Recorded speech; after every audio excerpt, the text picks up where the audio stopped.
You're watching Fanboy Versus with your hosts, JD Church, Nicole Hale, Chris Triplett, and Chris McFeely. And you are watching Fanboy Versus. I am your host, JD. Joined today. Hi, JD. Hi. Hello. Hello. I have Chris McFeely and Nicole Hale with me today. Chris Triplett is out. How are you two today? Pretty good. Excellent. Delusional. Delusional. Good. That's always a lovely state to be in because you can be wherever you want. Mm-hmm. So it is Fanboy versus Diversity Adversity as we talk about issues of diversity, not really, but sort of within comics as our news bit. We'll have comic reviews, hopefully a shorter show, and then at the end we're talking about Batwoman. You know, Finally, to me, this could be quite a diverse show. We got diversity in the news. There'll be comics of people with different races and ethnicities and orientations, all up and down the yeah, that's true. It is. See, it's diversity. We're diverse. it's diverse. Well, we're sort of we're very white, but otherwise we're sort of diverse. We've got international appeal and female. Well, so that's... I'm part Native American. Does that count? Yes, we'll take it. So there you go. All right. See, Okay. across the board. So There you go. okay, so let's get to the news, and for that we always go to Chris. So what do you got, sir? There's a bunch of things going on this week. Nothing too major. It's kind of been a quiet week or two for news because all of the attention is still on DC is the news. We are still we're only halfway through the new 52, but they are still taking all the news, as is the case with, for instance, today's announcement that there's going to be a flamboyantly out gay Teen Titan in the new series. Hi. Hello, he is wearing pink and purple and sunglasses and sweater vest. So now they have said that the pink shirt has gone to blue. So the picture that's out has been modified slightly. They changed that color They have to blue. Yeah. Have they? Yeah, Well, I think the character's name is Bunker, and he appears. He is on the cover of the first issue of Teen Titans. Not that image that we first saw whenever Teen Titans was originally solicited, but the actual cover of the comic, which was revealed a while ago. And he's all purple and glowing and energy and the like. And we've seen a picture today as well of him in his human identity, and that's what I just described to you. The amount of gel in that hair. wow, Miguel Jose Barragan, I guess. So he's not just gay. Ticking all the boxes here, folks. Ticking all the boxes. Yep. Mark him down too. He's from a very small village. He was the only gay in his village. And the only superpowered, I think, as well. Oh, Double no. out of the closet. Only our United Kingdom viewers So- will get the joke I just made. Oh, okay. Well, I'm not going to explain it to you. You know what to sorry, say about it. I don't. I'm not part of the club. We ran y'all out of our We're not part country, of and the cool kids. we said we don't want to know about your cool jokes and your funny humor. But But we'll take your Doctor Who. but we'll take your Doctor Who and we'll put a weird intro on it. Anyway, We'll start co-producing your Torchwood. That won't turn out so well. but we digress. So Miguel, this is so here. Basically, if you can't picture it, imagine that one of the contestants from Project Runway has superpowers. There you go. You have seen Miguel. I think this is one of those. I don't know. I've been milling this over in my mind for like the hour or so that I've known about it, and I don't know. You know, the more I think about it, Lobdell's point in the article was that he felt that there weren't, there's gay characters. There's plenty of gay characters. We're going to talk about Batwoman later. I mean, there you go.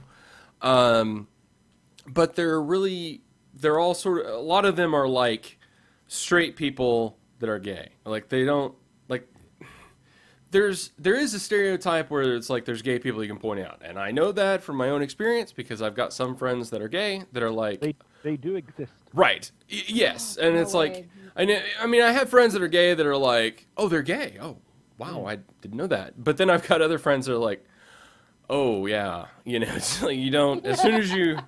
It's You like, know. I know, there's one or two guys I would say I know who probably don't realize it yet, Yes, and that happens but who too. But are yeah. fabulous. Right. So, but in comics, that's not really the norm. You don't have like superhero homosexual characters that are what would be considered like the flamboyant type. So I'm interested. It'll either go terribly wrong, or be really cool or accepted. I don't know if it's going to be like amazing. It's not going to be revolutionary. I don't think. I think the odds that it'll go bad are probably better than it'll go good, but I don't know. So we'll see. So With this, I mean, I have no strong opinion of Scott Lobdell's work right now. I've not read much by him. I just remember really enjoying the 3 issues of Fantastic Four he wrote in 1998. But I have no basis for judging. I hear a lot of people talking smack about him in the run up to the relaunch, but I have no. yeah, and that's all I really have to go on either. But I do know Brett Booth, so I know it'll be kind of fucking ugly looking. Well, speaking of things that are supposedly not good looking and are going to have a new writer, Static Shock. Oh, I see what you did there. Yeah. So they have a new writer, well, they don't have a new writer. They lost a writer. Was it John Ross? Rosum. Yep. Yeah, Rosum, however you pronounce it. He is leaving the book. He has said that it's not because of the book, and it's not because of problems with DC. Well, that doesn't leave very many. Yeah. So it's probably your co-writer and artist, McDaniel, right? You might want to come out with a more explanatory thing if that's not what you meant to say. Yeah, it's almost like in the process of trying to explain that it wasn't DC, he really like knocked down all of the other blocks. It's I like think he's going through major reconstructive surgery, and so there's how to take. You never know. You never know. No. He said he was open. He said he would still be open for work. So. Yeah, and I mean, and even DC's response was like, "No, we love him. He's working on new stuff." And so it just seems like there must have been some friction, at least creatively. I'm not saying personally, but I mean, when the co-writer is the guy that's drawing it, I think you could definitely see how a writer could feel that maybe their ideas were getting lost in the mix.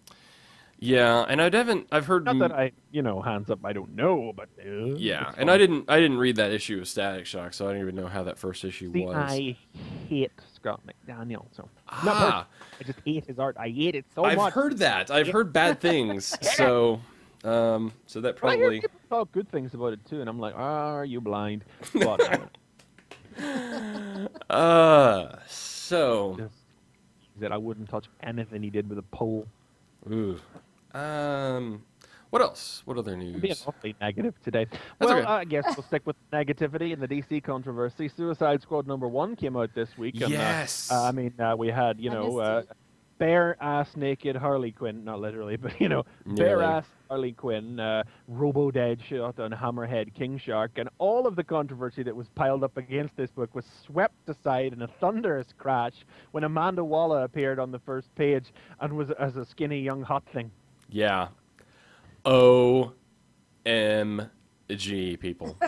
OMG. What What the hell? What are you thinking when you do that? Like, and they've come out and said, it's not, I've heard the most just the most limp possible explanations. This is her when she's younger and an earlier part of her career, but she'll still be the same great character, so her appearance shouldn't matter. What? Yeah, No. kind of taking the reverse stance of your point there. If it doesn't matter, Then why did you do that? Why No. did you change it? No, I. there is absolutely no backing out or getting out of this one at all. That's a bad fuck up. I'm Pardon getting. my- There's been talk, and I don't know. It's hard to say, but it does sort of seem like DC I mean, yes, there is diversity in terms of race, but in terms of like body type, relationship type, life type, there really is. It's very homogenous. It's all skinny people. It's all single people. You know, all the male characters are. To be fair, like when it comes down to superheroes, you know, it's not hard to understand why, you know. You know, you have to be out there fighting crime every day. There's the predilection to having towards being muscular and athletic. You know, right? I mean, but it's not like there's any shortage of like supporting characters who might be carrying a few extra pounds. But I don't think there's anybody quite on the level of sheer force of personality and such a standout characters to be able to make the jump to the DC animated universe completely unharmed and to be contemplated for use in the movies and everything. Well, even in Smallville. Yeah, she was in Smallville too, wasn't she? That's right. Yeah. I forgot. You know, as Amanda Waller, and yeah, I mean, her whole thing is bound up in the fact that, you know, she was from. Yeah, I don't know the full thing about Amanda Waller. I've not read a lot of Amanda Waller's stories, but as I understand it, she has a fairly detailed backstory about her. You know, growing up in a bad neighborhood, and despite, you know, being a woman, being black, and being large and overweight, she got where she is by sheer force of her own will, and, you know, overcoming all of the things that society had stacked against her was part of that, you know. And of course, she's called the Wall. It's built into her very name, which is obviously a sidelong joke at the size of her, but more to do. It's like a triple-barreled nickname, you know. And it's like, guys, could you screw that up anymore? I mean, I've heard some speculation that maybe she's been slimmed down because of the Green Lantern movie, because she's not hourglass in the Green Lantern movie or anything, but she's slenderer than you would expect for Amanda Waller. But yeah, I don't know. No, there's no need. I mean, that's one of those changes that just didn't have to happen. Like, that character physically was fine. And, you know, again, this is... let's make everybody look the same, you know. She was at least a female character that had a distinctly different look, because one of the continual complaints in comics is that women in comics tend to all look the same. And, you know... No waist and big boobs. Exactly. And, you know... Here you had a character that wasn't that, and now, you know, that's thrown out for whatever reason. So, blah. Poor. Blah. So. Any other news? I don't know. I got one piece, but I was just waiting to see if you had anything else. I don't think so. I want to end on this. Okay. This is one that I overlooked last week because we didn't do any news last week, and I really actually kicked myself afterwards because I really wanted to draw people's attention to this.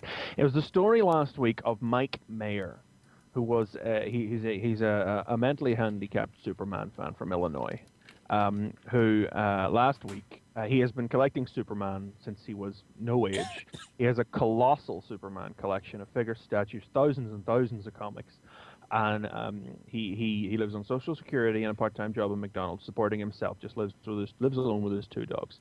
And last week, an acquaintance of his invited himself into his home and stole a substantial portion of his collection. I can't believe I forgot to bring this up last week because I was so angry and sad when I heard about this. And the comic book fandom just rallied behind this case. There were news reports all over it. People started sending in all the figures and comics they could to the guy. And, you know, it was a horrible thing that made me feel so sad. I'm not a Superman collector. I don't have anything to give. I really would have, like, if there was some kind of, like, monetary collection, I would have chipped in for it, but I never found one. It was a horrible thing. But on Friday night, just before I went to bed, I saw the news story. They caught the bastard, and he got his comics back. I really hit the roof. I jumped with joy so high. Oh my god! And you know, he's got nearly everything back, and because of everything that everybody sent him, he has gained back almost twice what had actually been stolen, and now he's going to donate it to children's hospitals. Oh, that's great. Oh my god! I mean, you know, it's a great story just in the way that the community came together. Yep. And, you know, it's one of those, with all the horrible shit that's happened in the world this year so far, it's nice to see that just like on one little level somewhere, in one small case, in the case of one man, that some justice actually got served and some good karma came around and some bastard actually got what they deserved. Caught, by the way, as the result of an unrelated crime he committed, robbing a 78-year-old. You know, that's what it's like. I wish there was a hell for someone like that to burn in, like because a special hell to send somebody like that. God. Well, once he goes to jail, he'll get it, because I've had a few friends who've been in jail, and there's people, you know, there's even a hierarchy in jail. The social justice of jail. You don't mess with children, and you don't mess with old folk. Okay. Yeah. So yeah, he'll get his dues. And that's a heartwarming story. I mean, it's nice, especially as far as like the guy, you know, stuck out even, fan. if he hadn't got it back, it would still be a wonderful story of the community come together. The community come together and just, I mean, there were so many artwork people were drawing pieces of art and sending them to him. Oh wow. CBR's The Line It Is Drawn feature. It's a weekly feature they do where a team of rotating artists draws things based on reader suggestions, just drew pictures for him.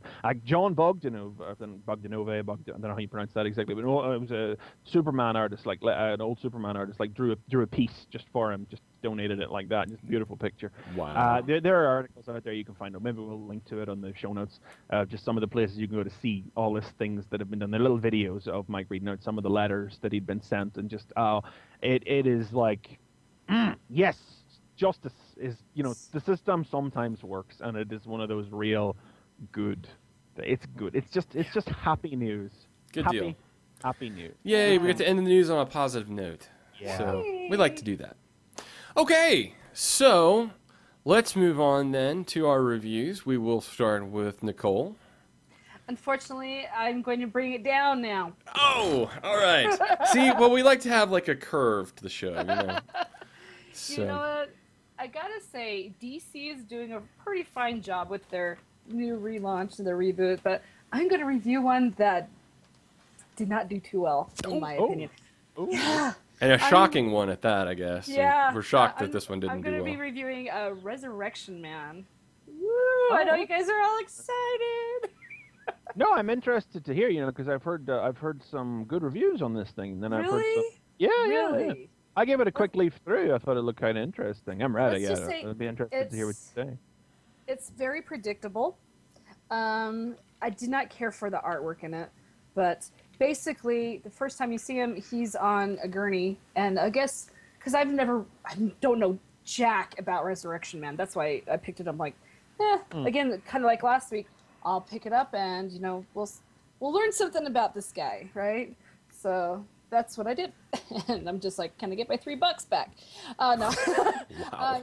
So basically, he's on the gurney, and I guess wherever he's at when he dies and he gets resurrected, he takes up those elements, and so so this time when he's dead, he's realizing, okay, well, I'm tasting metal a lot because he's just around a whole lot of metal, but basically he's got to restart his life. He gets on a plane, like I said, and that's where he meets up with Angel of Death, and then he dies again and is resurrected again. That's basically your 2-minute summary, because we're not going to go through the whole comic book, but because we're trying to redo everything. But that's basically it. So he's been resurrected twice in this comic book. There is a good fight, but like I said, no. The trick with this guy is that every time he dies, he comes back with a new superpower. With a new power, yeah. And you know, that's kind of cool. But it didn't wow me. This just shows you what this comic did. The most amazing part of this comic book was the cloak figure that is in all the 52. Because yeah, I did kind of roll my eyes at that one. I was leafing through it, and it was like there was no need to search for her. Because there she was, running through and it is cute. The thing is, it doesn't even look like a girl in this one. No, it doesn't. It's just it's in the foreground, for goodness sake. Yeah, she is right there. And the thing that I noticed is the long, spindly fingers. I'm talking long, stretched out fingers. And I was like, so who is this now? Now I'm more curious about her than I am Resurrection Man. So just from this one panel. when I was leafing the issue, I mean, I did think that the whole Angel of Death, that's what she was, like an Angel of Death anyway. I was like, oh, right, that's obviously some holy, it takes a while before they get around to showing you what they are in the course of the issue. But it's like, well, that's obviously some kind of heavenly being that's come down to collect him because he's long past due. Well, that's what she was saying. You know what? You're Right. overdue. You're overdue. So. Yeah, I caught on to that pretty much immediately, and I was like, that always kind of makes me, because like, it's like it's a really pat way of doing. Oh, he keeps dying and coming back, does he? People who survive death nearly always come, and certainly, I mean, this is one of this. What are they calling it? The dark. Is it dark? Is the subtitle for this group of books that they're doing at the minute? This Swamp Thing. DC Dark, yeah. Yeah, DC Dark, yeah. So again, this one felt a little bit like it was maybe like Swamp Thing or Animal Man, maybe like a Vertigo book by any other name. I mean, everything I felt everything was like forced. On this one, you're just like, okay, I mean, the title pretty much says it all. It just didn't. I'm a fan of horror stuff. I like my suspense and my gore. This just didn't do it for me, I like you said, the Angel of Death. You're supposed to be scared of this person, and I'm sorry, she's hardly in it, and she did not bring out the fear. She didn't really do a whole lot for this being that's supposed to be the know-all, and so yeah, didn't do it for me. Like I said, the hooded figure, I want to know more about. A wrong lesson to take away. Yeah. I don't know. Like I said, I just gave this one a quick leaf, but I don't know. I mean, I like the look of the art in it, and the general like approach to it was solid. Starting out with them just coming right back. I mean, it's not. You can't say you definitely weren't properly introduced to the character, and you get the feel of what the series is definitely going to be driven by these. Seems like now that every time he comes back, he has a. Well, I don't know if it's a new thing or not, but he seems to have a compulsion, an act that he needs to carry out, depending on when he gets resurrected as well. It's one of those mildly unbelievable things where, like, it's just so fortunate that the guy whose power is to be resurrected constantly always winds up in situations where he dies. Mm-hmm. Yeah, that does seem a bit odd. Yeah. Well, the thing is like they have like two little different side stories here. Both of them involve different women. And you're just like, okay, where'd this come from? They don't resolve it. It's just thrown in there. And then, like, the very last part, there's a psychic. I don't even know how he got to the psychic. Okay, well, that's Madame Xanadu. So, I Okay. recognize her. That's another DC character who's also in Okay. Demon Knights, and she's supposed to be in Justice League Dark as well. So she's kind of the common thread that's looped through these dark books. Okay. But if you don't know who she is, you don't know who she is. Well, no? the thing is, she's just there. And I'm just like, okay, I mean, apparently she's talking to him, but I don't know how he got here. I'm like, where was that progression?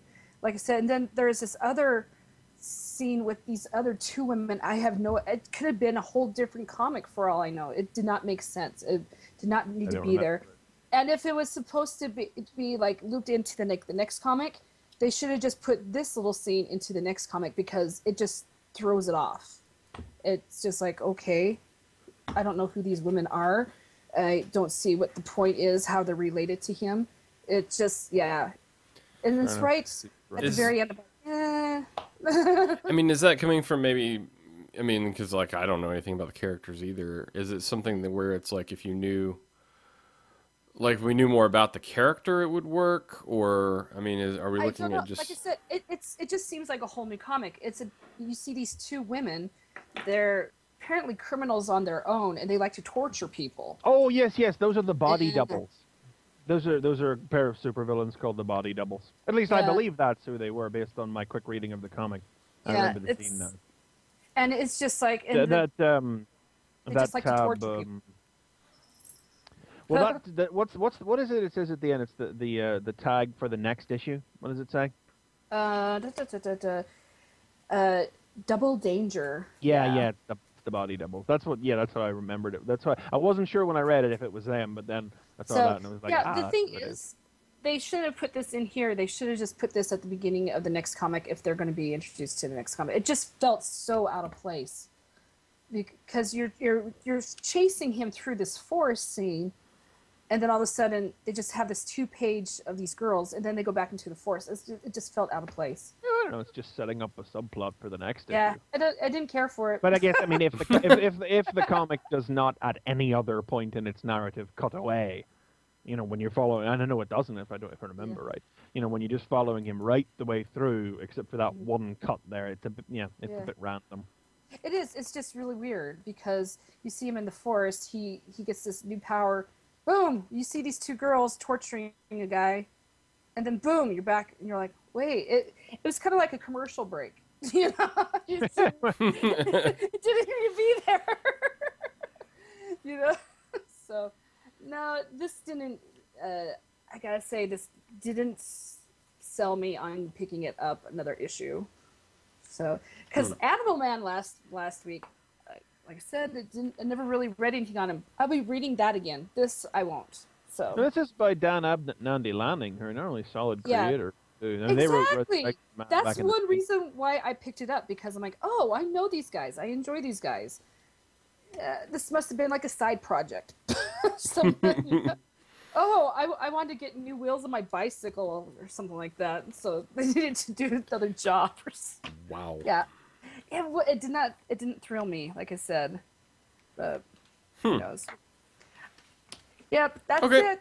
All right. Like I said, I'm more interested in the hooded figure than anything else, and that was just one panel. Well, that is interesting. Yeah, that's an interesting part. So, okay then. Fancy fingers. And apparently Chris is having trouble with his video, or I'm having trouble getting Chris's video. No, it was frozen. Somebody in the chat told me. Okay, it's still spinning, but that's fine. We'll bring it back up for those that are trying to get into the video. So, let's talk about Green Lantern. You're going with the Lantern. I'm going with the Lantern. I decided to go with Green Lantern. It was sold out by the time I got there. That's not as fair. you said, when in doubt, go with the New 52. So, yeah. Basic story here is basically we have 2 characters that have found themselves in places they don't want to be. One of them is Hal Jordan, who now finds himself as a regular guy and no longer a Green Lantern. The other is Sinestro, who now finds himself as a Green Lantern when he didn't want to be. Basically, we see vignettes of both lives at this point. The Guardians have released Sinestro and basically just says, go be a Green Lantern. The ring picked you, you did the oath, it works, so who are we to argue with it? Ganthet doesn't like that, however, but then they start doing something, the other Guardians start doing something to Ganthet, and then we don't hear any more of that. Hal is a total wreck. He's completely in debt. He's unemployed. He has no way to make money. And he, even at one point, sees what he thinks is a domestic violent sort of scuffle across the street, runs to his window, jumps across the building, crashes in to break up this fight, and it turns out it was a film studio thing, and they were shooting a thing in the apartment. He gets arrested, but Carol busts him out, and he ends up going to dinner with her later, and that goes horribly wrong for him. But at the end, we see Sinestro comes back to Hal and is basically wanting to make some sort of deal. Title of the next issue will be Deal with the Devil. So, something fun there. A couple of key points out of the issue. Again, I mean, the big thing for me is that this is not new. Yeah, which was kind of exciting. The point is like, this is not in any way, by any stretch of the imagination, a jumping on point or introduction. No, this is Green Lantern 68. That is exactly what I was going to say. This is Green Lantern 68. Like, there is no variation, deviation. I mean, maybe other than the character art, a little bit of the art, which isn't even that drastic. Because you can't see if he's got his V-neck or not, because he's not in costume. Yeah. Now, Sinestro has the tall collar too. So yeah, I mean, we're really just in the next issue. So nothing strange is there. Hal may be a little bit more brash and feel a little bit younger than he has, but that may be just, again, some of the art. it is interesting to see both these characters sort of out of their element. Korrigar has been overrun by the Yellow Lanterns, which really pisses Sinestro off. And you can see his frustration at not being able to do much about it. He actually kills a Yellow Lantern and even destroys his ring before it can go back. Hal, on the other hand, one of my points of contention is, and I mentioned that there seems to be an adversity to heroes in relationships. And there's something that's a little bit out of character. I thought that we had sort of established that Carol really wasn't interested in a relationship with Hal. Yeah, I was kind of puzzled by that. And, I really thought that the whole point of Blackest Night and then into the Brightest Day was that Carol had sort of made peace with the fact that, her and Hal were just not going to work out. Yeah, it just wasn't going to work out. But then there's a whole sequence when they're at dinner. And the other odd thing is he's totally broke. I don't know what she's thinking. In this process. She's a good-looking woman who thinks she needs to be treated like a lady. That's why. And what, married? But that's the whole thing, is like he has this whole thing where he's trying to ask her for something. What he really wants is for her to co-sign on his car. Because she's offered him a job, I guess, working back at Ferris Air. And so she thinks he's going to ask her to marry him. Like, what the hell? Like, they haven't why? even really been a couple. No. Why would she make that big mental jump? Like, and so maybe it makes me wonder if maybe this is something that they're changing. I don't know. But it does seem very out of place. And Johns wrote all that, so I'm like, why? Yeah. It's not like that it's a new writer and they're just not informed and going in a different direction. There was this film that came out. Ah, there was the film, yeah. So, I think that may be some of the course. I don't know. But, I mean, the art in here is great. I think the story is definitely, like I said, we're seeing, like, it's really just two guys really frustrated with where they're at. Hal has gotten, you see the problems that Hal has just from not having the ring. I mean, he hasn't owned a car.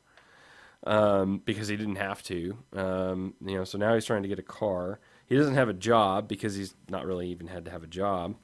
He can't fly.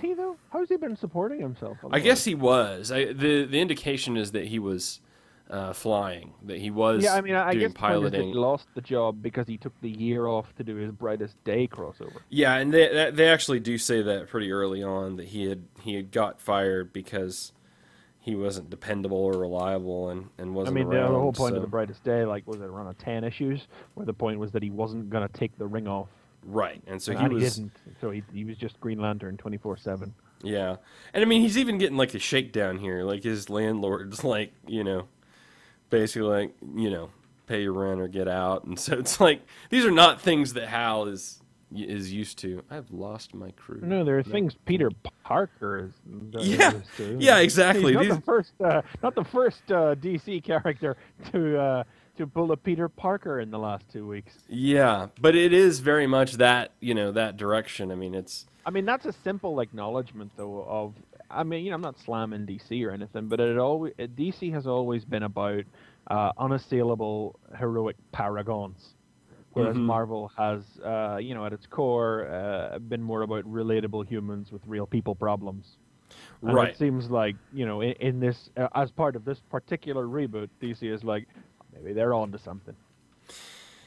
Yeah, but that's the thing, though. Is that's like a generalization. Yeah, but isn't hate mail? I know that there are characters in DC with real problems, but you know what I'm saying. But isn't that, doesn't that go back to? But that's what Marvel does. It's not what DC does. Well, isn't the whole point of the relaunch to go? This is not your father's DC, and if they want to actually catch people's attentions.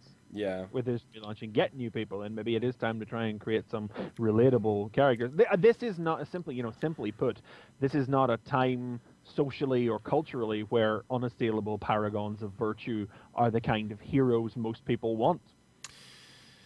Everybody loves Superman, but when did anybody last care? Yeah. I think you have a point, So, yeah, we've gotten so cynical over the last 10 years. 10 years ago, we wanted big heroes, and, we were interested in that kind of thing because it was right after 9/11 and going into that whole mess. But now it's like, 10 years later, we're back to the world's falling apart and doom and gloom and all those kinds of things. So, yeah, I mean... Why Marvel just was able to come in and, 50 years ago, why Marvel came in and made such a noise, because it was like, oh my God, look at these heroes. Suddenly, they're real people with real people problems. This was not something, Superman's biggest problem for the 20 years preceding that was, maybe Lois Lane might find out again accidentally this week. Yeah, exactly. Well, and and that's one of my problems again with Superman is, but whatever. So I don't know. I mean, I think honestly, the best part of this whole comic was the fact that it wasn't different. I was a little bit worried coming off of what had happened, at the end of the War of the Green Lanterns, that it's like, oh, we'll just be in a new, universe, and the thing about it was that, like, even when you reach the end of War of the Green Lanterns, Johns wasn't done. The story wasn't finished. Mm-hmm. There's not a lot of other DC comics which were. I think the only other comic to really be struck by that sense was probably the Batman books, which have had Grant Morrison's overarching plan whipped out from under them, albeit temporarily. But I couldn't point at another DC book right now and say writer X was not finished with his story on that. Yeah, I mean, some of them had the chance to sort of finish up. I mean, I think as far that as timing went. Yeah. So I mean, for regular readers of Green Lantern who were enjoying it, and it's always been a pretty solid, reliable book from DC over the last couple of years with Jeff Johns at it. It's not, they haven't had that whipped away from them. They get to continue enjoying that. But as a jumping on point, Timey Wimey's just joined the chat, and he's just come in and he's reiterating what we were just saying. You can't. It's not a jumping on point even remotely. Yeah. Oh no. I mean, yeah. I mean, it is in the sense that you're going to get to see Hal maybe get the ring back, and so I mean, it's sort of a pre-status quo, but you definitely don't have the lead in to understand why Sinestro has a ring, or what had happened before. I mean, I think especially with the episode with Carol, if you hadn't read it, that wouldn't bother you. So I don't know, but yeah, but for the most part, it does feel like familiar territory, and I do kind of feel like that, like I said, what I was getting at earlier was that I was sort of afraid that they were going to go a route where Sinestro had been a Green Lantern, and that like they were really going to reboot a lot of this. Yeah. Oh, I had people coming in trying to ask about the comic with me, and they thought that what we were getting here was that Sinestro had never not been a Green Lantern. They thought that was the level of reboot, and I'm like, right. War for the Green Lanterns. War for the Green Lanterns. It's not. You're not messing with it. This is fine. Yeah. So if you could just cut that false outrage off right now, And so basically, what we're gonna get, and based on what's happened in Justice League, is they've just sort of shortened the timeline for Hal. Now it may undo. I mean, God, it's probably going to undo some of. I don't know, because that's going to say you have to go 5 years that he got the ring. This 5-year thing we need to just ignore. Really? Yeah. Like, is that just a smoke screen? They can say it's 5 years, but you know what? At last count, the Marvel Universe, it's only been 13 years since the Fantastic Four came into being. No matter how many years you condense it into, it's never going to be believable if you actually stop and try and think about it and dissect it. True. So I'm not going to hold that against DC. I will hold against them the fact that they seem to have made a point of advertising it's 5 years, which is just dumb. Just mention it and move on and just leave it. Yeah, and there was no time frame is ever going to truly be believable. There was an interesting exchange actually between a couple of creators. I know Mark Waid was chiming in on it, but it was about the timeline, and that people apparently didn't understand that like Action Comics was happening before Justice League and whatnot. So, well, I don't know. I mean, it says actively 5. It says 5 years before on Justice League. You'd have to be not paying attention pretty seriously when you were reading Action Comics if you didn't realize it was set when Superman had just arrived in Metropolis. Right, because it actually says. Yeah, just appeared a few months ago. So, but anyway, good stuff. I like it just because I have liked Green Lantern, and so it's nice, and I think that'll be true. We'll talk about Batwoman here in a little bit, and I'm assuming that'll be true as well. I didn't get to read any other Batwoman. And Yeah, I'm that's really the show I'm going to be interested in. I have read the other stuff, and you haven't, so I'm going to get to that in the end. So, anyway. Okay, very good. On to you, Chris, sir. Well, is my video still frozen? Yes, it is. Okay. Well, you talk about something else for like 1 minute. I'm going to go log out and log in again. Okay, very good.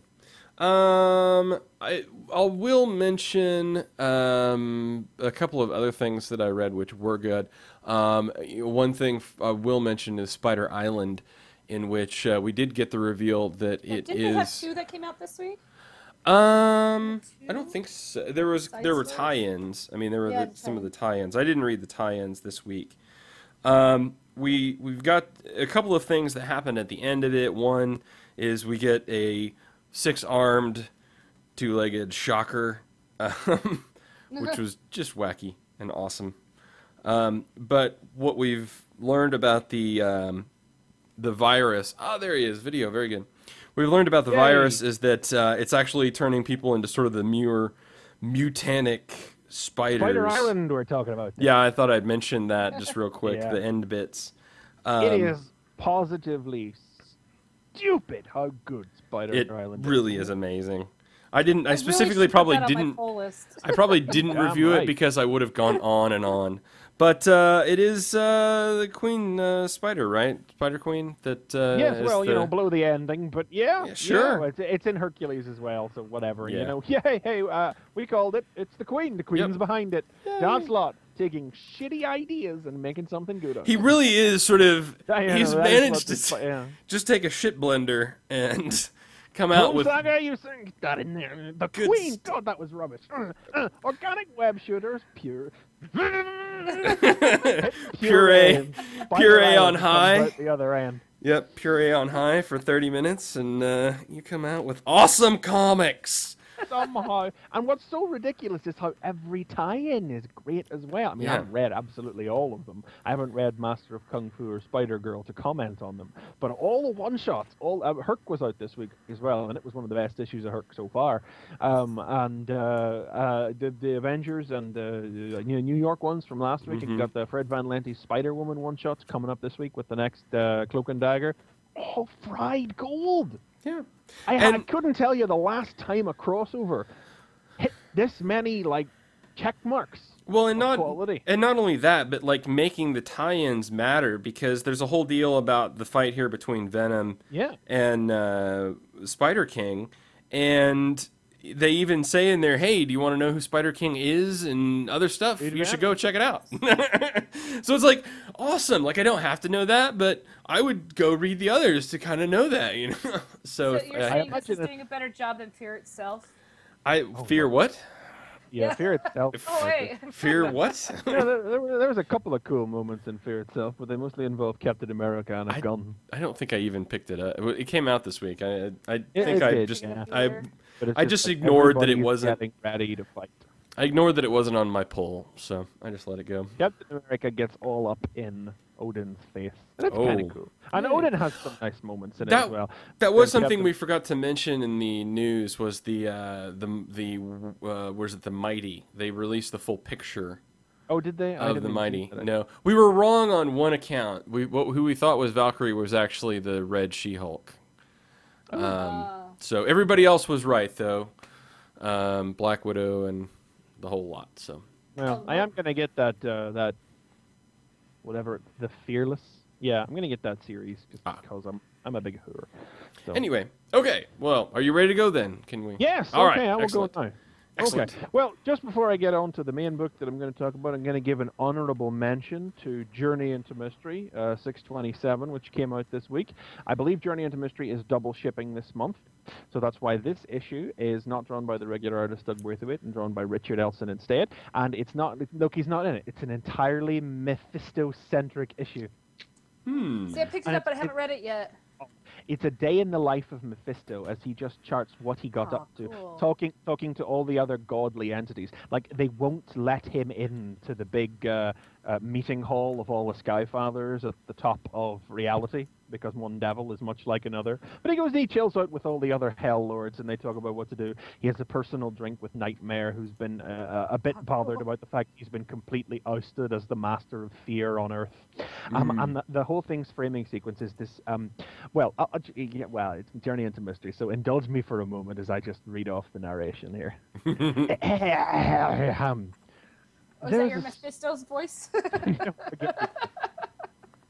There is a story bartenders tell about the devil, that every night at closing time he chooses a bar and walks in the door with all the sorrows of the world on his shoulders. A bar or a pub or a saloon, wherever people sweetly numb themselves. He's not fussy, although it's true baristas that have a similar tale set during the early morning rush involving the devil with a hangover. But then the devil walks through that door and wants to talk. And if you listen and survive, he'll give you a tip. And you'll never have to work again. Which is the sort of ending a teller can twist either cruelly or kindly, depending on his inclination. The story isn't true. But occasionally, it amuses the devil to play along. And the whole scene is Mephisto in a bar telling a bartender about his day. Oh my God. Comes in a red business suit, brimstone smoking off his coat that he throws on the hat rack. And I would, if this was a normal full-length review, I would tell you how it ends. But it is, of course, the traditionally twisted return. Well, Mephisto turns to leave, and the nervous bartender says, "Haven't you forgotten something?" "Oh yes, the tip." Ballsy.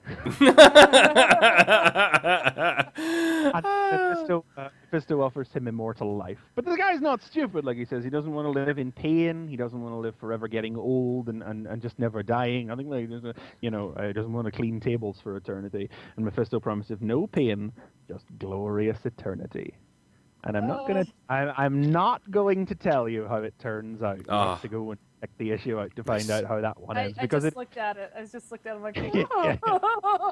it is once again the most beautiful fusion of modern humorous sensibility with that wonderful mythical touch about the power of thought and ideas and words that Kieran Gillen has brought to Thor and Journey into Mystery at its best. Like we normally laud Journey into Mystery on this show, but this is one of the best issues yet, as far as I'm concerned. And it's a great hint of what the book could be about after Fear itself is over and we get this Loki-centric story. It's like, hey, maybe Journey into Mystery doesn't just have to be the Asgardian book. Maybe it can be the mythical book. Maybe maybe these stories can actually be branched out beyond what seemed to be a comparatively limited scope.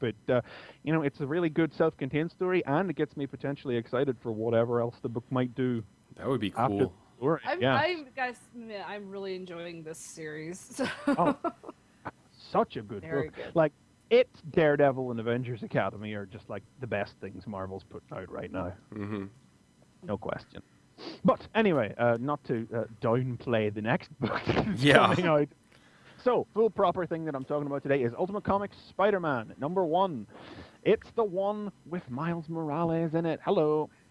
Mm-hmm. So, how does this go down, you may well ask? Well, I'll tell you, it is, first and foremost, it is completely its own self-contained #1. Now, I kind of hoped with this book that we would see some elements carry over from Ultimate Spider-Man, like we would see Aunt May, Mary Jane, Gwen Stacy maybe. But after Ultimate Fallout so unceremoniously moved May and Gwen to France, just at the drop of a hat. Yeah. They are not, and God knows what's going to happen with Mary Jane. It's not. But, in reading it then,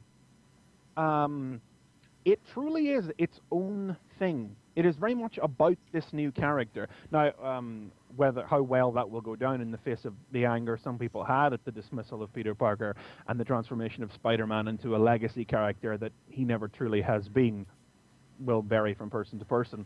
And, I don't imagine if anybody's really set in their ways against the idea this issue will turn them around. But the legacy aspect of it is very clear because it opens up with a flashback set 11 months ago in which Norman Osborn, essentially the opening is a parallel of the first issue of Ultimate Spider-Man. Mm-hmm. Yeah, that's exactly what I was thinking.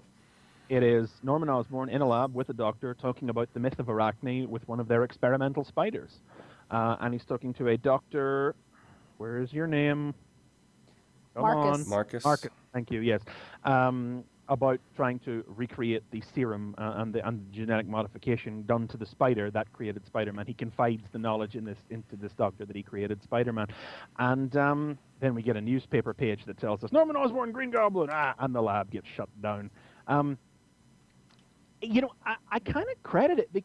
It actually, it really takes the fact that this new character is black or half black, and it kind of plays with your expectations of it a little bit, because Dr. Marcus here is black. Mm-hmm. So me being a boring, white-bread, white person, I think, oh, black character must be connected to Miles Morales somehow. Right. Not at all. Nope. Nothing to do with him. Not a He's bit. black. No, nice little slight racist subversion there, like subversion of racists. Not. It's like a racist test almost. Like, are you racist? Like, is this character like you see, like you get to the end of that page and you have to take a test. Like, will this character be connected to, Miles? True or false? And it's like, if you say yes, you're a racist. Well, wait, that could just be like trying to predict what the rest of the book has. That's right, but racist. if the character was white, you wouldn't have thought that. Wait, I mean, that's the whole thing. In all fairness, though, before this comic came out, we were told that Miles was half black and half Hispanic. What I was thinking is like, oh, this must be his father. That's exactly. what I was thinking. Right, but that's what I'm saying. That is a completely racist thing to think, because you assume that because this character is black, he's connected to the other black character. Too. Right. Again. That's the Right. If Miles was white and this character was white, you would have no reason to necessarily put those two things together. it's a rather crafty move. Yeah. Whether it's deliberate or not, I don't know. But I feel like it might. I hope it was, just because it was so good. Well, the rest of the issue is dedicated to Miles. It's not just like the opening sequence of this that really parallels Ultimate Spider-Man #1. This it's decompressed. It's full on Ultimate 2001. I mean, there are people who have complained with this issue that nothing happens. Let me take you back in time 10 years to where people said exactly the same thing. And I know this is going to invite. I'm sure that it has already. That it's invited some parallels with Justice League #1 from a couple of weeks ago, because the story is really only just getting started. It is just the first installment. But again, I feel that this issue is far much more of a self-contained chunk of story than Justice League 1, and also it actually stars the character on the cover. Hey. He doesn't get into his costume, but then it took Peter 3 or 4 issues, I think, to get into his costume in the original Ultimate Spider-Man. But he's on the cover, and the Justice League weren't all in their comic. Right. So, anyway, but to get off Justice League. Miles is attending a lottery to get a seat to the Brooklyn Visions Academy, and rather miraculously achieves it. So decides to go and share the news with his uncle, who his father... What I think was really cute about this part was he felt sorry for the other kids that weren't able to get... It shows that he's a compassionate character. You really know that you might have genuine Spider-Man material when you see that reaction. It's like he goes a long way to making himself being quite a likable, relatable character out of the gate. Well, the other thing too is there's sort of a social commentary here as well, because this is a very real thing. As far as there's actually a documentary that came out, I think, last year on this very subject, that there are children in low-income, families and impoverished, that this is their one hope, and this is exactly how they have to hope to get into school, is with a lottery. You have to be lucky. And it's even though the school could be like on the other side of town, right. Of course it's going to cost them a fortune, probably more than but it's their only parents make. And then, but the question was like, Peter, it's an interesting inversion of the whole Spider-Man lore. It's like where Peter has all this natural aptitude, and great power, great responsibility extends further than just Spidey's powers. Whereas Miles, well, we don't really know if he has any aptitude or not. We know that he's won a lottery. Well, that's great luck. The implication here is, I mean, it's the way that works is, again, there's advanced academies, but there's more people that qualify to go to them than can get in. There are 700 applicants here, so I don't know if there are that many truly gifted kids that would, I don't know. Well, more so, but But I mean, well, I'm sorry, I'm interrupting you. But I mean, the basic thing here is that the schools that these kids would normally go to are far. I mean, they're babysitters. I mean, they're basic. Well, they're worse than that. They're more like prisons. They're more like jails for kids to attend during the day. Whereas these academies or these like private schools that they can try to attend are really their shot at trying to make it. If you go to these schools, you can go to college.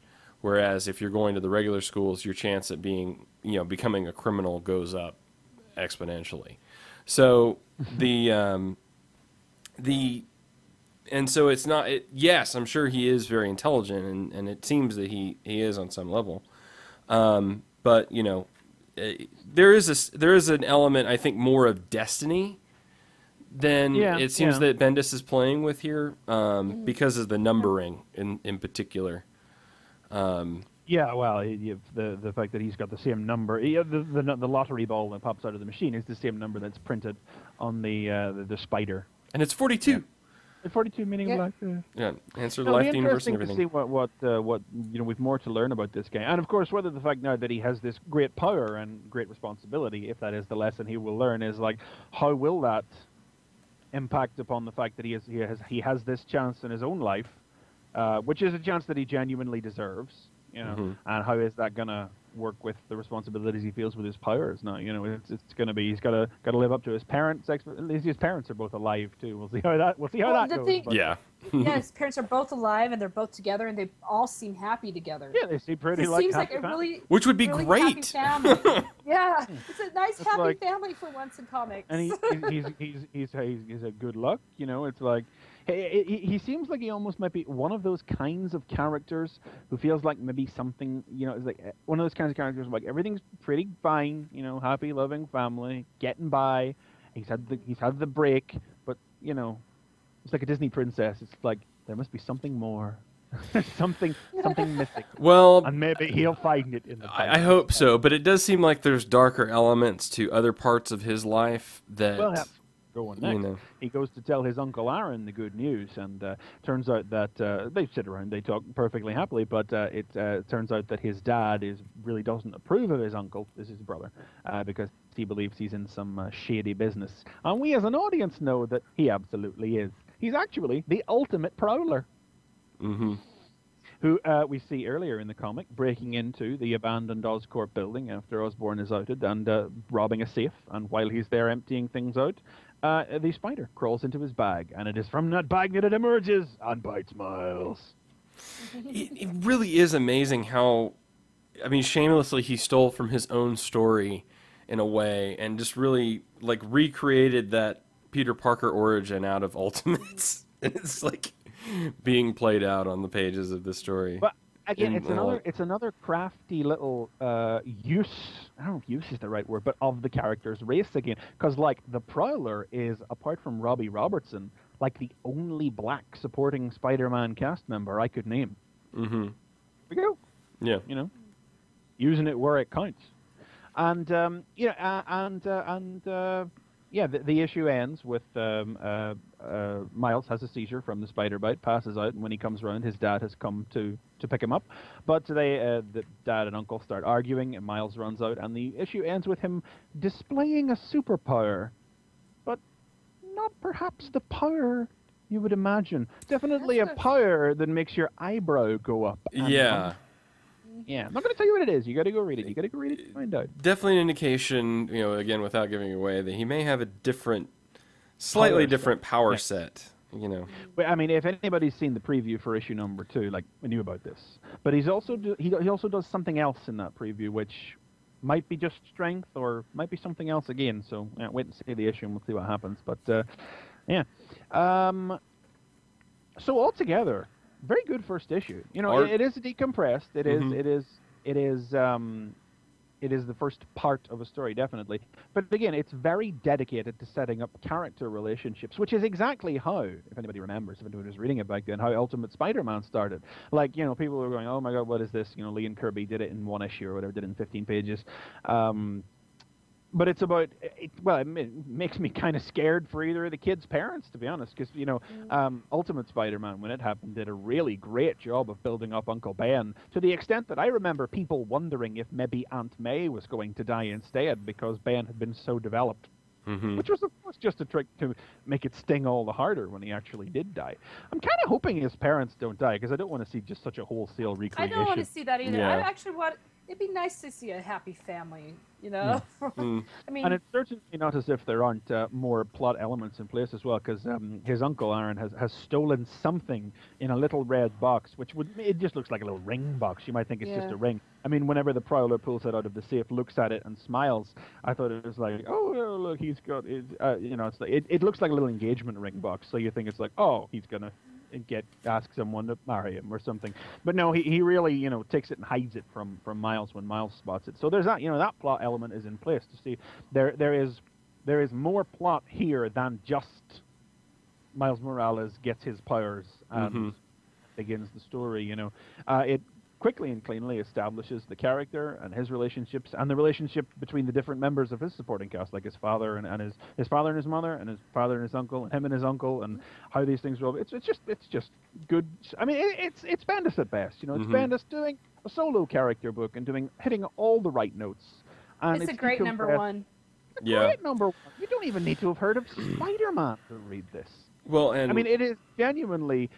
I was worried that it would be heavily divorced from Peter Parker's world and supporting cast and didn't want it to be. But after reading it, like, it's divorced. It is completely divorced, but like in a really good way. Definitely. And Sarah Pacelli on the artwork as well, as addition to Bendis writing it, who I'm just happy to constantly see more of. I really enjoy her work, and it's just a really great package all around. Yeah, the art is great on this, but the colors are what really make this issue pop. Beautiful. The Beautiful. was it Ponser? Johnson Ponser, is it? Yeah, I mean the colors are what really. That scene when the Prowler is with the box, that is all made by color because it's all shading, it's all light, and it's just it's great. You see that smile on the face, and yeah, it's in the pencils, but what really makes it pop is the colors there. So just an amazing job on the art in this issue. I really like the sort of dot cells in the background of some of these shots as well, and it seems like a very old comic style where you have like the sort of pixelated end-day dots. Yeah, and that she draws a fantastically menacing Norman Osborn as well. Oh my God, that look on his face! I was terrified. I was like, I gotta put it down. It's scary. Yeah, it's like there's the double page spread. It's on page 3, and it's like Norman is just smiling happily at Morales at Marcus, and he's like, yes, here's the situation. You'll be working for me now. And then it's like Morales asks, well, can we get Marcus runs through a series of questions. You don't know the specifications of the spider? No, it died. You have a log of measurements? I thought I did, but no. Can we get blood samples of the boy? We have them. And you weren't able to?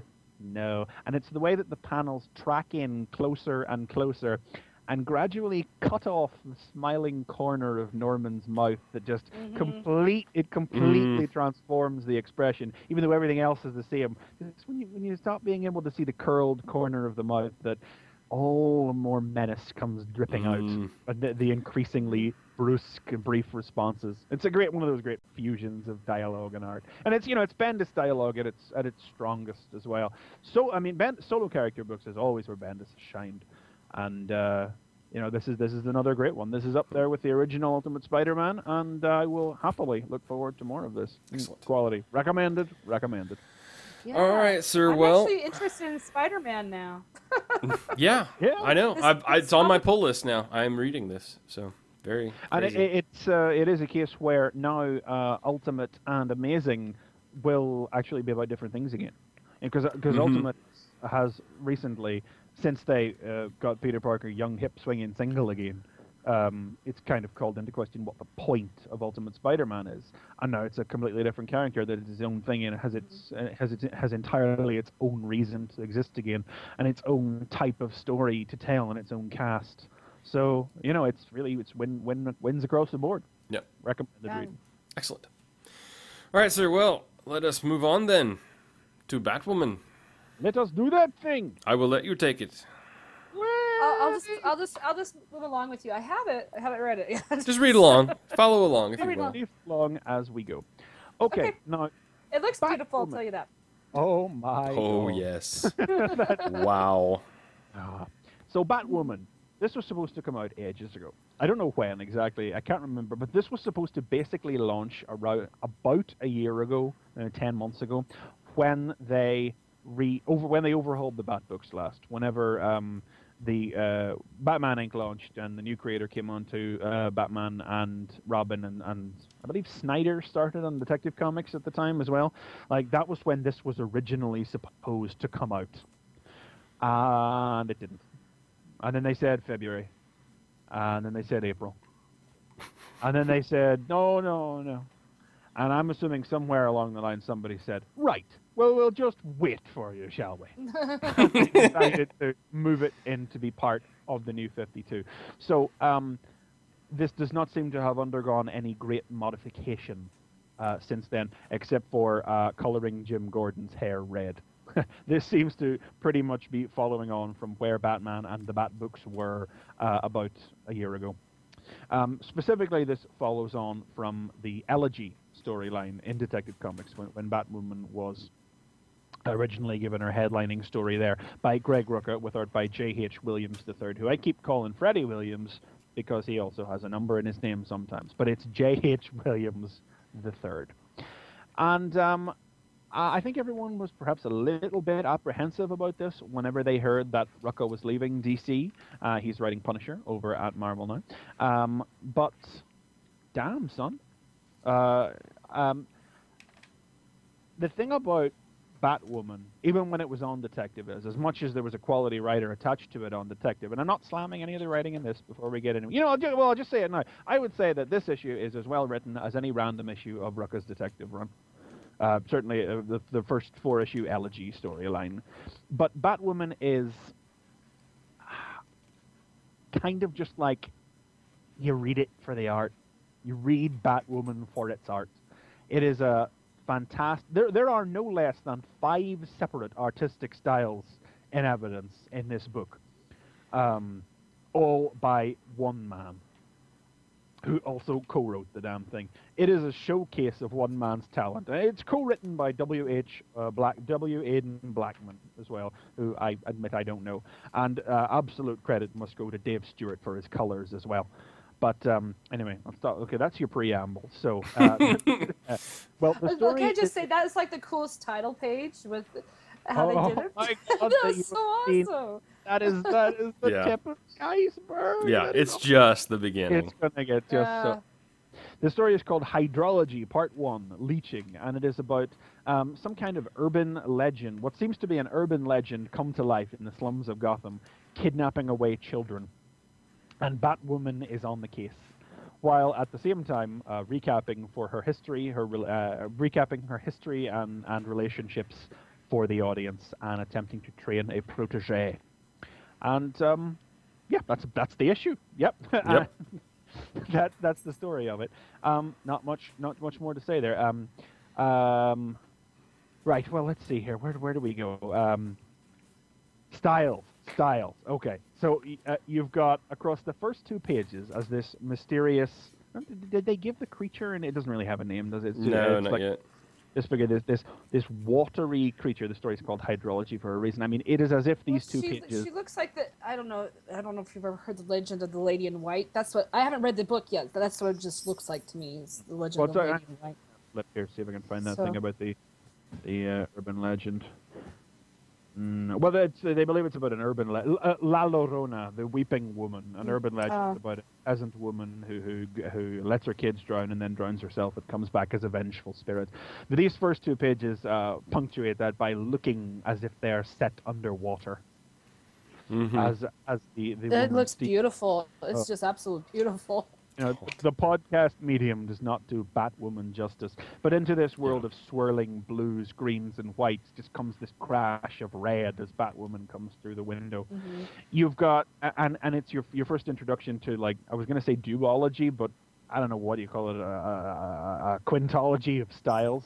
You have, it's to be honest, it's really like there are even 6 of styles, because you have this style, like this underwater style, where all the pages and panels, like on the first page, it's as if they're running down. Like, It's a watercolor even as far as like the art. It's very watercolor like. And then the double page spread is full of swirls as the panels whirl around one another. But then Batwoman comes crashing in, and suddenly you can see it at the very edges of the panels as the swirling wetness gives way to the hard, jagged lightning lines of Batwoman's panels, which were one of the defining features of the Batwoman action scenes in Detective Comics, and you'll see them again over the course of this issue.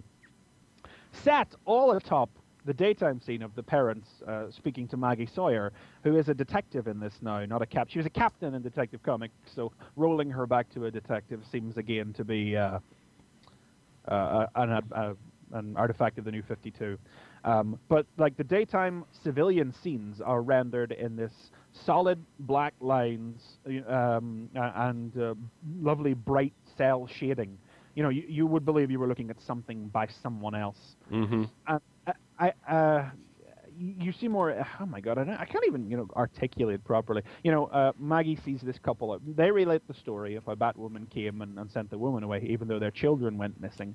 And then Maggie sees them out, and it turns out Kate Kane, who secretly Batwoman, as we as the audience know, is out in the hallway now. The little hint of a relationship sprung up between Maggie and Kate here in Detective Comics. They are lesbians, by the way. Oh no. No. But Kate still is still not maybe getting over, but she used to date Renee Montoya, who is the question now. Well, is she still the question in the New 52? We'll see. But yeah. While oh my God, and then okay, if there's 2 styles, if there's the beautiful painted style of the Batwoman action sequences, and the solid line shell shaded coloring of the civilian sequences, there's a style that sort of exists between the 2, where the cell shading becomes feathered and the colors darker and the lines thinner, which is basically scenes set in the Batcave. Although, I mean, it's not, it's her Batcave. There's this beautiful page, which is a picture of her apartment building.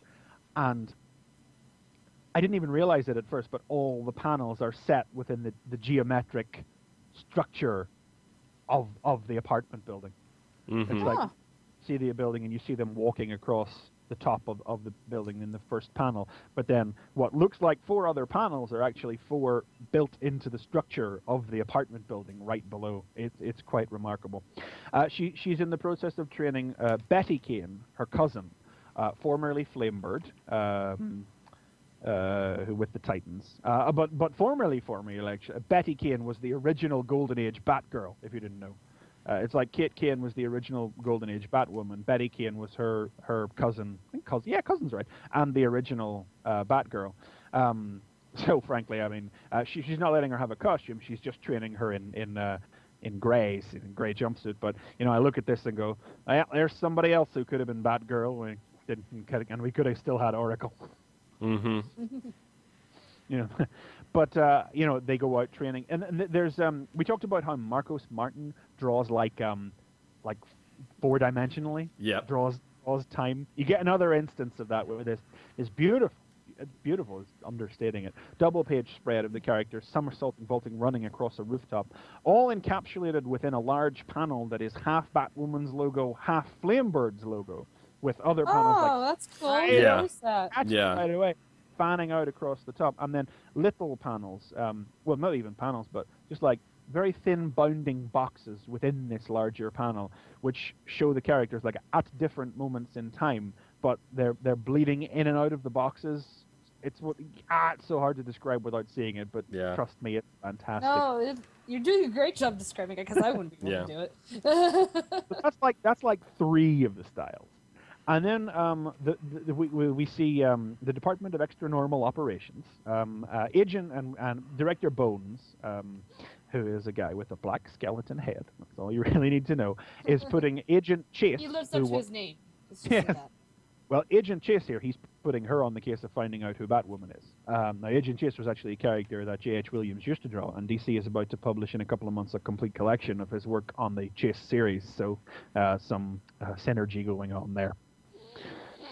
And wait a minute. Well, and then the other style really comes in whenever Kate's father turns up at the cave after they return from their night out, and we get, oh my God, look at all the, so pretty, big sweeping history of Batwoman, essentially quickly summarizing the events of Elegy and the three-part story that followed Elegy, which is contained in the hardcover and paperback collections of Elegy, which shows what happened to Kate's twin sister, and it's a looser, sketchier, more minimalist, more, I guess maybe more noirish. It's hard to describe, but it's a whole nother style. And you'll see Kate and her father and her in military dress uniform rendered in that style as well. And you know, she refuses to she refuses to reconcile with her father, finding out that he kept style's more like Day of the Dead style.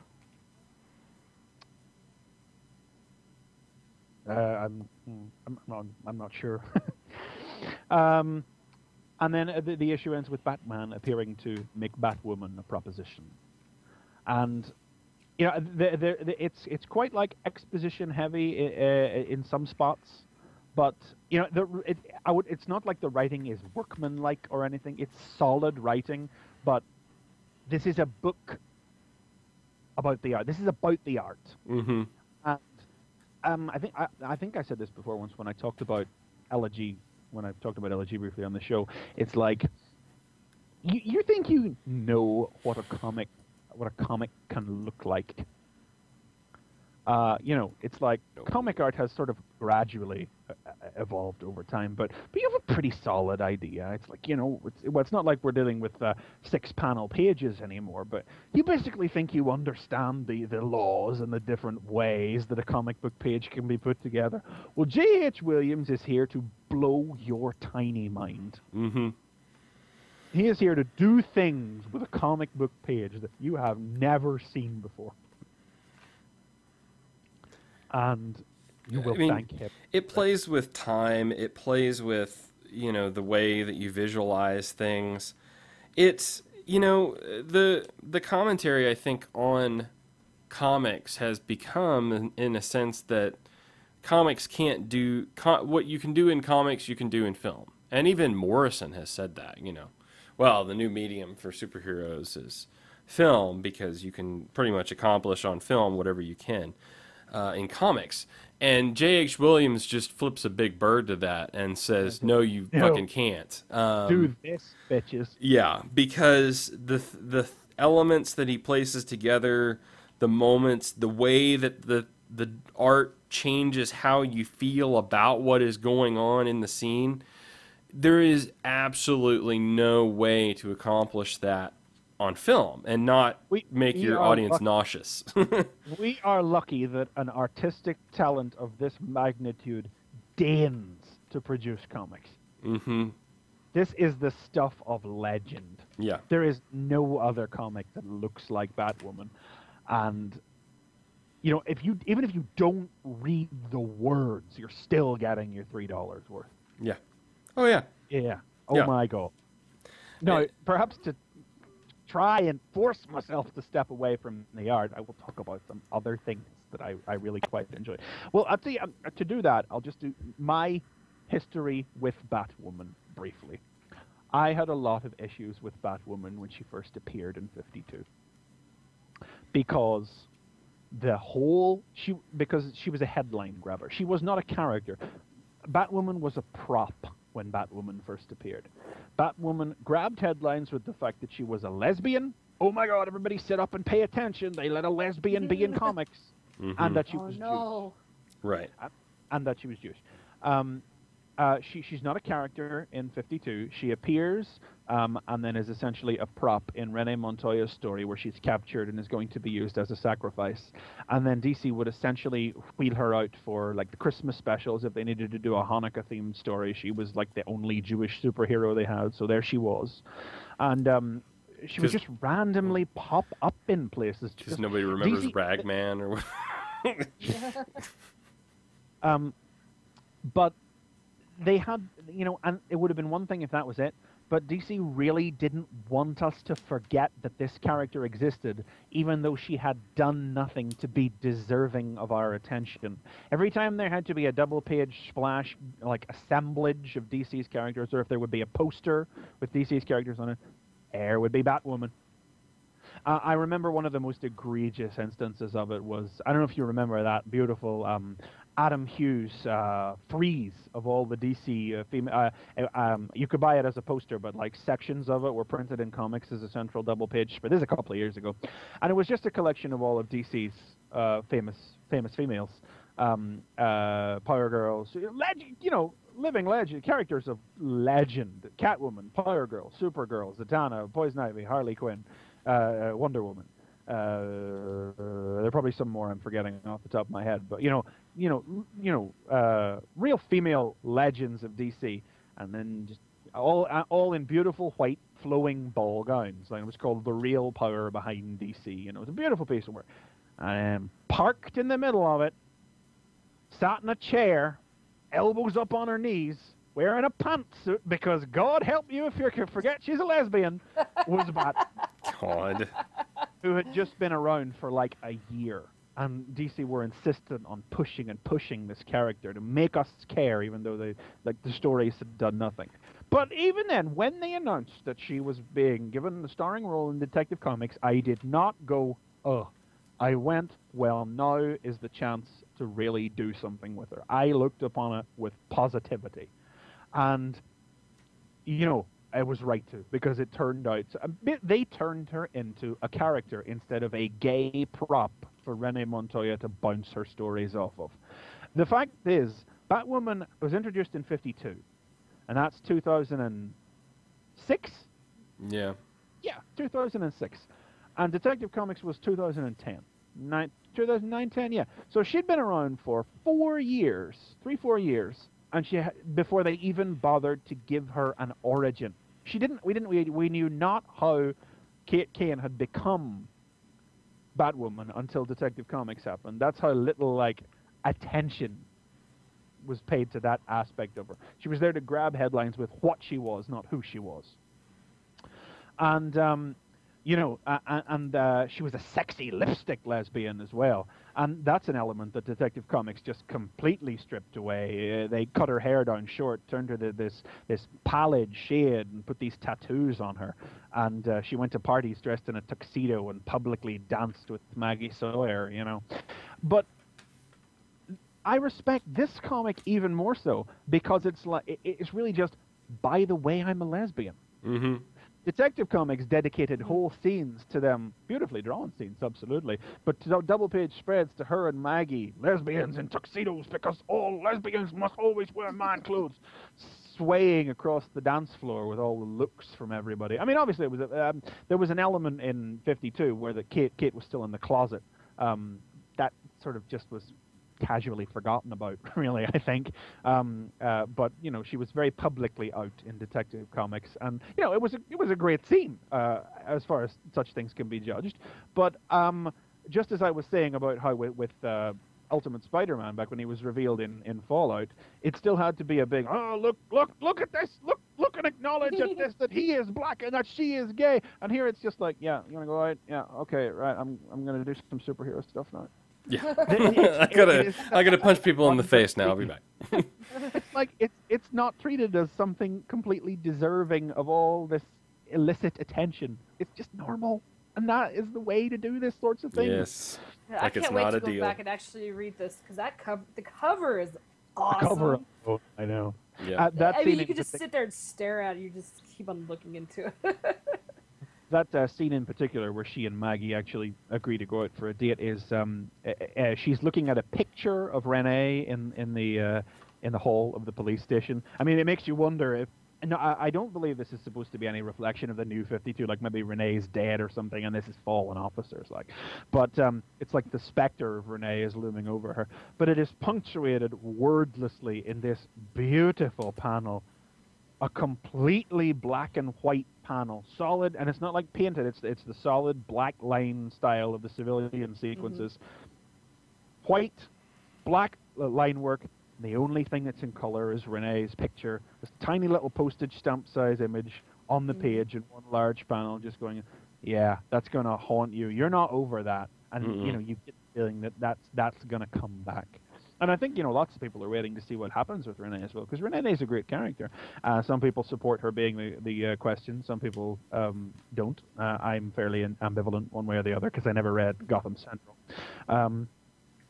But yeah, and you know, it's the casualness with which they, you know, it's like Greg Rucka was kind of into like sexing up the whole idea that she was a lesbian, and certainly that was something that always seemed to weigh pretty heavily on Renee, because 52 was filled with a few gratuitous scenes like that, and I remember that the Books of Blood miniseries that followed up her adventure after 52 had an issue almost solely dedicated to her banging chicks. But it's refreshingly, strangely even, desexualized in this, where it's treated as just the most ordinary thing. And even when she and Bat are stripping off their clothes to put on their costumes, it's in this beautifully sexless way. Even though she's standing there completely bare-arsed at one point, and I'm like, ugh, no. It's all white and the tattoos and everything. You know, and you see, like, you simply see the simple folds of flesh in Bat's stomach in a way you wouldn't normally in any kind of skin-bearing female. It's a fascinatingly desexualized approach to this aspect of the character that, you know, really, yeah, I'm very done with this. And in terms of that, though, there's even a great example of that, which is the scene just below, the shot just below, where they're going out, and it's the part Batwoman, part Flamebird logo. In that sequence, you see Batwoman like jumping over a wall, and hey, her boot's covering up the crack of her ass instead of actually like displaying it to the world.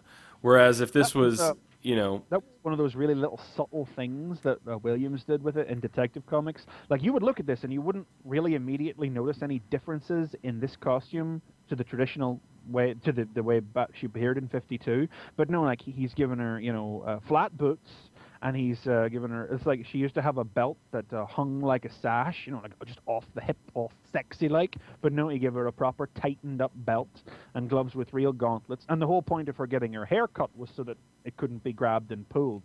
It couldn't be like long, flowing, sexy locks, because that's just not functional. Because it turned out that her dad was a military man, and her dad actually trained her in this. Her dad trained her and was her Alfred. Well, I guess he was more like her Henry Ducard.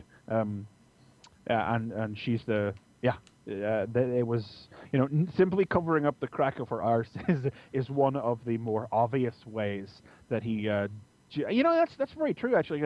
I'd forgotten about that until you made me remember. But like, yeah, one of the first steps he made was really desexualizing her visually.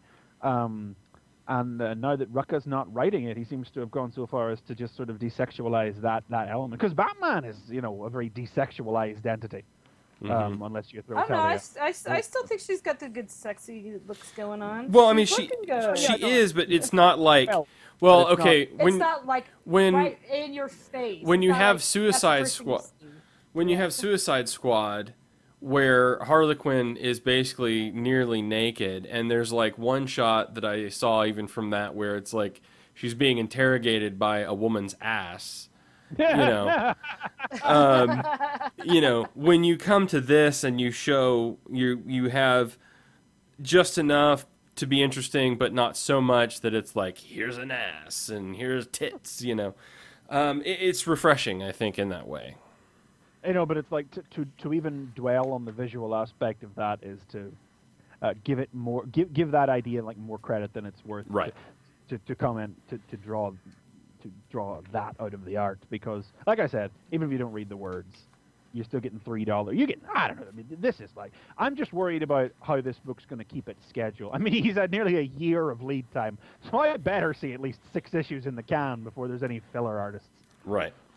Yeah, and that will kill this because it's so much about the art. I was a little bit hesitant about picking this up purely because of the length of time and my general hesitancy to jump into the Bat books, like back when. But I figured New 50, you know, back when it was originally supposed to come out. But I really figured New 52, picking up a bunch of stuff, let's go for it. And not an ounce of regret. You know, you should pick it up too, and you're wrong if you don't. and that's Batwoman. Excellent.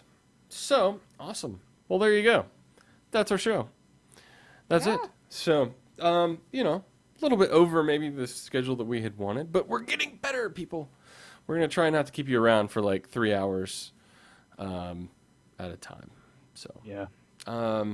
Anyway, very good. Well, we only really ran along on that one at the end there because Triplet's not here. We'd have kept it more concise if he wasn't. That's about an hour and a half. Yeah, it's just about an hour and a half.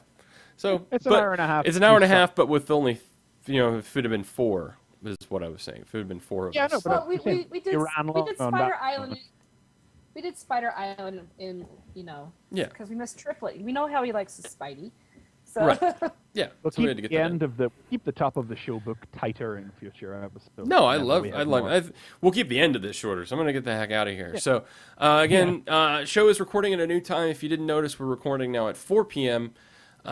Eastern Time, 9 p.m. GMT. So you can catch us live at tfradio.net/live, or download the podcast in any of your favorite places to do so. Stitcher as well. If you're listening just the video version of this, if you want to download it, you can go to Stitcher, which is really cool. Easy, quick way to download the show. But, you know, iTunes or whatever you want to do. So, anyway, that's it. That's our show. Go to fanboyversus.com. Follow us on Twitter at fanboyvs. You can also link to our Twitters as well off of the TF Radio Network page. So, again, for Chris McFeely, for Nicole Hale, and for Chris Triplet, who couldn't be here this week, I'm JD Church. Thanks so much for joining us. And please tune in next time when it'll be Fanboy Versus.